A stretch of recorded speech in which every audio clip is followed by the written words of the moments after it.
Early one morning, up on a lofty mountain, Mad Robin, the baffled knight, and Bonnie Kate, an accomplished maid and the real princess, sat beneath the willow tree.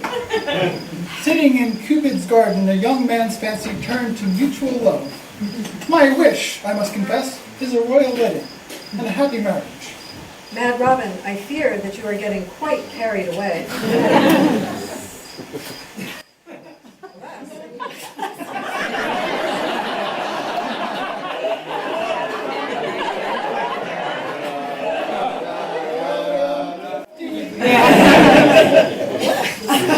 My father, the King of Poland, has promised me to the astonished archaeologist, unless you can find the Thames Valley diamond and bring it to Newcastle by the 29th of May, the Queen's birthday. I pleaded, dear Papa and dear Mama, please, kindly don't. But I need, damn it.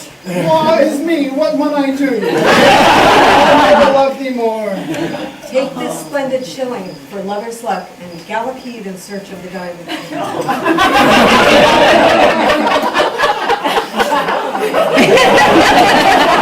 Start over.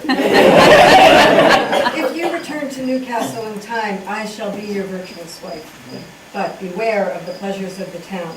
Handle with care. The despairing lover took the road to the north. On the way he met the dusty miller. Salutations, sir. Where are you going? The dusty miller said, I have many miles to go. My measured obsession is to take a dance trip to Canterbury, Gloucester, Green, Highgate, Amsterdam, Paris, and the Jubilee. They traveled together and met the Shrewsbury lasses gathering peace cause, the curly-headed cowboy picking up sticks, the jolly cooper sticking up picks, and the merry milkmaids in bonnets so blue. To each Robin said, come, let's be merry, the more the merrier.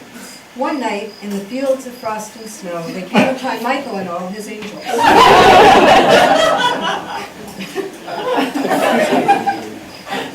Michael said, come sit around about our coal fire.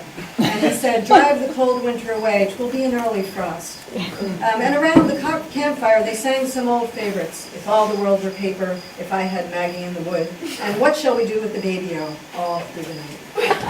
In the morning, Robin asked, which way to Norwich? Michael said, take the Putney Ferry to Offa's Dyke, past Smithy Hill to St. Martin's Lane, mind the Wibsey roundabout or you'll leave Orleans baffled. You're at the Red House, you can't miss it. When they arrived, they searched for food and drink. Soon they came to a bar called... Is the bartender here? Asked Robin. 'Tis I, Morris, said the bartender. What'll ye have? For 4 pence, halfpenny farthing, I'll have a portobello, a pint of Derby, and a scotch, Morris. Fill Dr. Foster's tumblers, my good fellow, and use not the scotch measure. Take care not to spill. Scotch stains, Morris. Entirely too much time on our hands. It was crowded and noisy in the bar. The barmaids were bustling about. There was faithless Nancy Dawson, Christina, Elizabeth, and Anna Maria, and Orange Nan. It was Helena's night out. The brickmakers, the rakes of Rochester, and the lasses of Portsmouth were banging their knives and forks on the tables. Man was for woman made, came the toast from the mortal classes. Here's a health to all honest men, cried the Archbishop. The old bachelor sat wooing Mari. The young widow and the female sailor stood with Mary and Dorothy by the punch bowl. Faithless Nancy Dawson's proposition, Mad Robin. How about a nightcap and a little union jig? As quick as you please, every lad his lass, you know. I'm shocked. I'm pledged to Bonnie Kate. Wherever she goes, I go. Aren't you married? Yes, but I have an American husband, and I'm sure he won't mind. This does not sound like a happy marriage to me. Excuse me. The fits come on me now. I care not for these ladies. From behind, the lady in the dark whispered, Drink from the bottom of the punch bowl. It will surely surprise and delight. Robin dipped his glass and took a long sip. There, at the bottom of the glass, was the long-lost diamond. Just then, Gossip Joan burst in. I've just read Levi Jackson's rag with the news from Tripoli. Tomorrow is the Queen's birthday. Hang sorrow, I must return to Newcastle with the diamond. Tomorrow will be my wedding day. When he arrived, Bonnie Kate was waiting for him in her hooped petticoat and her gown with green sleeves and Yellow lace. Hey ho, my honey. Need a happy captain. An impressive crowd gathered for the ceremony. The Duke of Kent, the Duchess of Brunswick, the First Lady, Lord Howe, Lady Banbury, Lord Foppington, the Indian Queen and Princess, Mr. Gunniford, Mr. Jersey, Mr. Isaac, Mrs. Savage, and the star of the County Down.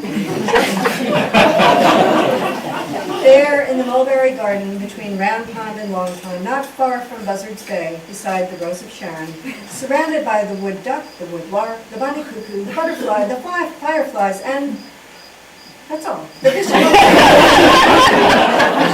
Bonnie Kate and Mad Robin. If love's a sweet passion, then we all to conquering beauty bow. He placed the wedding ring on Kate's finger, and they jumped the brood, the bonny, bonny brood. Christchurch bells rang in the distance, and the happy pair said their goodbyes. We'll wed and we'll bed Saturday night and Sunday morn. Then to Jamaica. Farewell to them. Farewell. Farewell, Marion. Farewell, Parsons, farewell. Peace be with